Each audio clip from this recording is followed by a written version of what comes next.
What's going on, guys?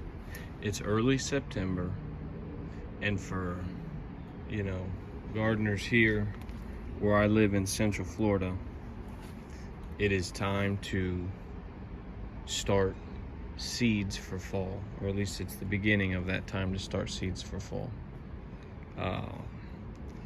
Fall and winter's like when we can grow the most traditional vegetables. We have a short kind of season in the spring, but getting ready for the fall and winter is when the majority of our food gets grown here. So I just wanted to show you guys how I sow seeds and maybe give a couple little tips. So I definitely save all of the containers if I ever buy plants from the store. I don't throw away the containers so that I can reuse them. And I also use stuff like old strawberry containers.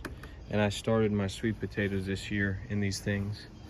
So I mean, instead of throwing it away or recycling it, I just use it here. And this is already the second or third time that some of these have been like these two have been used. So that's pretty cool. The seed start that I used was just peat moss, perlite, and some worm castings mixed together, and I mix it in this little side area here, and then you wet it down first. I mean, you can put straight seed starter mix into the containers that you're going to be sowing the seeds dry and then wet it, but I don't know, the water doesn't seem to saturate very well. It's a lot more difficult that way. So you just wet it in this little side area, and you don't want it wringing wet, where you squeeze it and water just coming out. You just want it where it's moist. Then you pack these. And then another thing to remember is that depending on the size of the seed is how deep it needs to be buried. A lot of these brassicas and stuff have just these tiny little seeds. They really don't need to be buried that deep, so don't overbury. And it's definitely important to label. I'll show you some of the stuff we're growing this year. I've got red Russian kale that I just sowed yesterday, Brandywine, which is an heirloom, Cherokee purple, which is an heirloom, and super sweet 100 cherries, which is a hybrid. And then couple Seminole pumpkins, an Everglades tomato, and then some Florida broadleaf mustard. None of that stuff is germinated yet. I just sowed it yesterday. And all this other stuff, it's been 2 weeks since I sowed the seeds, and it really didn't take long, only 3 or 4 days, and everything germinated.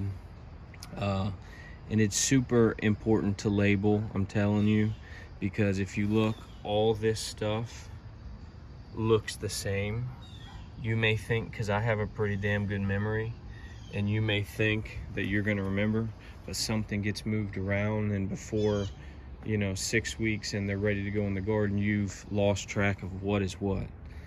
So there's 2 collard greens and 2 bok choys there.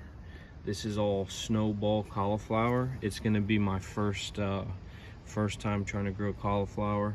I've got 2 different types of broccoli that I'm growing this year, and I've got round cabbage, and then I've got some collards and some dino kale in there. And then another thing, besides labeling, is sow more seeds than you're gonna actually want to grow, because not only is 100% germination not gonna, it's not gonna happen.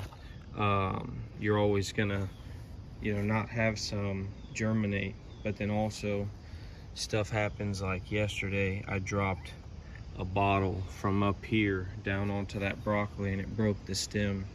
So it's definitely important to sow more seeds than you actually need. So anyways, that's some of what I'm growing this fall. So thank you guys for watching, and we'll get back at you later.